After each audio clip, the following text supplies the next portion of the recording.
अपनी चर्चा को आगे बढ़ाते हुए जानते हैं कि कलयुग में राम नाम के जप और राम भक्त हनुमान जी की उपासना पर ही क्यों ज्यादा जोर दिया जाता है। ये समझते हैं पंडित जी से। बताएं पंडित जी। नहीं कलि करम न भगति विवेकु, राम नाम अवलंबन एकु। काल नेमि कलि कपट निधानु, नाम सुमति समरथ हनुमानु। सुमेरि पवन सुत पावन नामु, अपने बस करि राखे रामू। हे भैया, कलयुग में न तो कर्म है, न भक्ति है, न ज्ञान है, केवल राम नाम ही एकमात्र आधार है।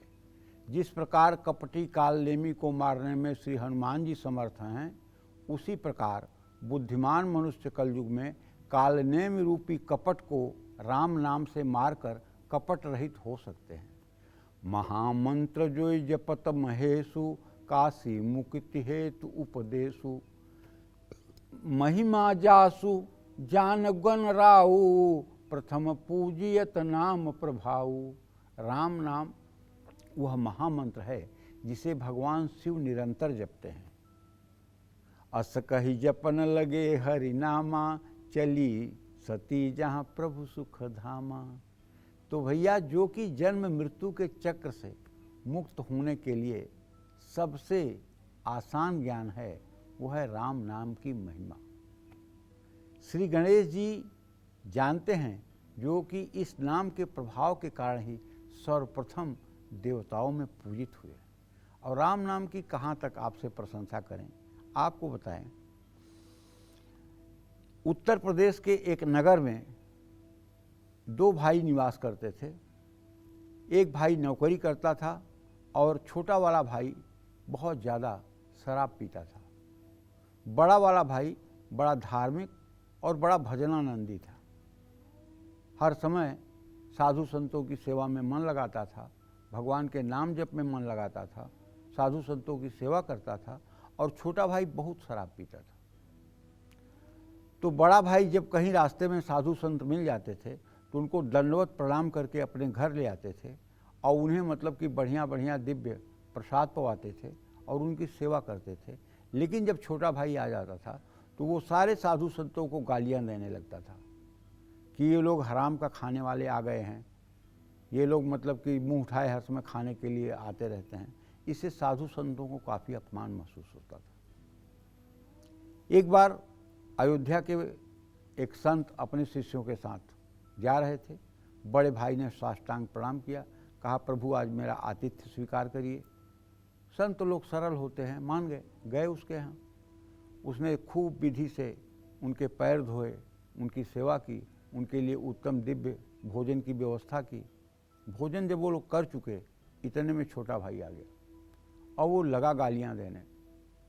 ये हरामजादे, ये मोटे मोटे हाथी, ये सब खा करके ऐसे ही घूम रहे हैं, जब देखो तब मुंह उठाए चले आते हैं। तो महंत जी ने कहा क्यों भाई, तुम तो इतने मतलब कि संतों की सेवा करते हो और ये तुम्हारा भाई क्या कह रहा है। कहन महाराज इसीलिए तो आपको ले आया हूँ कि इसका भी कुछ अगर हो सके तो उपाय कर दीजिए, इसी से परेशान हूँ। कहना चिंता मत करो, आज उपाय कर दूंगा। वो गया ऊपर और ऊपर के कमरे में अपना ताला बंद सिटकिनी लगाकर अंदर सो गया। 10 मिनट 15 मिनट बीता तो जब संत जाने लगते हैं ना किसी के घर से, तो घंटा घड़ियाल जरूर बजाते हैं, ये बात ध्यान रखिएगा। तो घंटा घड़ियाल जब बजा संतों के जाने का, तो उसे पता लग गया कि अब संत गए। फिर उसने सिटकिनी खोल दी और ज्यों ही खोली तो महंत जी उसी गेट पर खड़े थे और महंत जी शरीर से हट्टे कट्टे थे। वो उसके ऊपर चढ़ गए और उसका गर्दन दबा करके बोले, बोल राम। बोला नहीं बोलूँगा। फिर जोर से गर्दन दबाया उन्होंने, बोल राम। तो बोला राम। फिर बोले फिर बोल राम। फिर नहीं बोल रहा था। फिर जोर से गर्दन दबाए तो बोला राम। फिर बोले बोल राम, नहीं बोल रहा था। फिर जोर से गर्दन दबाए तो बोला राम। कहें जी अब तेरा काम हो गया। अंत में वो मृत्यु को प्राप्त हुआ। धर्मराज के यहाँ गया तो उसका हिसाब किताब देखा गया तो उसके हिसाब किताब में 100 ट्रक मतलब कि पाप था और केवल पूरे जिंदगी में 3 बार उसने राम नाम बोला था, वो भी साधु के गर्दन दबाने पर। और पूरा 100 ट्रक पाप था। धर्मराज बोले कि इसको क्या पहले राम नाम का फल दिया जाए, पहले पाप की सजा दी जाए। फंस गए। तो उन्होंने कहा कि अच्छा शंकर जी राम नाम की महिमा जानते हैं, उन्हीं से पूछ लिया जाए। शंकर जी से पूछा गया।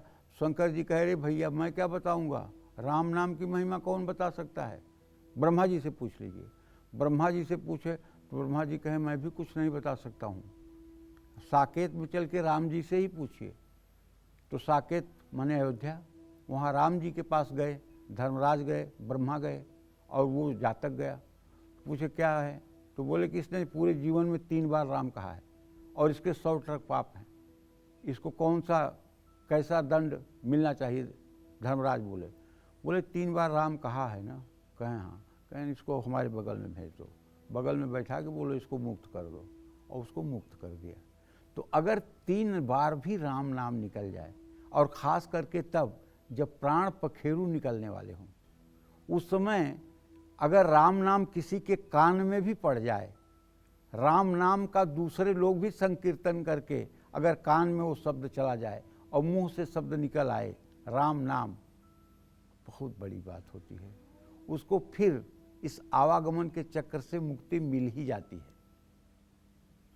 इसलिए जो लोग अपने बच्चों के भविष्य को लेकर के परेशान हैं, जिनके बच्चे कहा नहीं मानते हैं, जिनके बच्चे गलत रास्ते पर हैं, जिनके बच्चे करियर में सफल नहीं हो रहा है, आप क्यों परेशान होते हो, दूसरे उपायों के चक्कर में क्यों पड़ते हो। मैं दावे के साथ, विश्वास के साथ इस कलयुग में भी कह रहा हूँ, अगर आप नियम लेकर के 1 घंटे सुबह 1 घंटे शाम राम नाम का जप करिए और उस समय आप काष्ठवत मौन हो जाइए।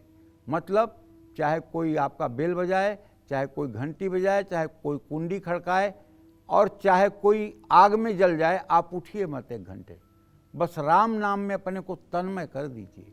और 1 घंटे राम नाम सुबह, 1 घंटे राम नाम शाम को आप करना शुरू कर दीजिए। 1 साल के बाद आप प्रभु श्री राम से प्रार्थना करिए कि हे प्रभु, मेरे इस जप का फल मेरे इस संतान को मिल जाए और मेरे संतान का जीवन आपके मार्गदर्शन में हो जाए। आप चमत्कार देखिए, उसका अंतर जगत बदल जाएगा, उसका व्यवहार बदल जाएगा, उसकी रुचि बदल जाएगी, उसका सोच बदल जाएगा और आपका शोक निवृत्त हो जाएगा। ये करके देखिए। ये कलिकाल है। कलिकाल में ये राम नाम अमृत से भी बढ़कर के है, अमृत से भी बढ़कर है। अमृत तो जिसके मुंह में जाता है वो अमर होता है, लेकिन राम नाम तो जिसके कान में भी जाता है वो भी अमर होता है। तो इसलिए अमृत से भी अगर कोई ज़्यादा बड़ा अमृत है तो वो है राम नाम।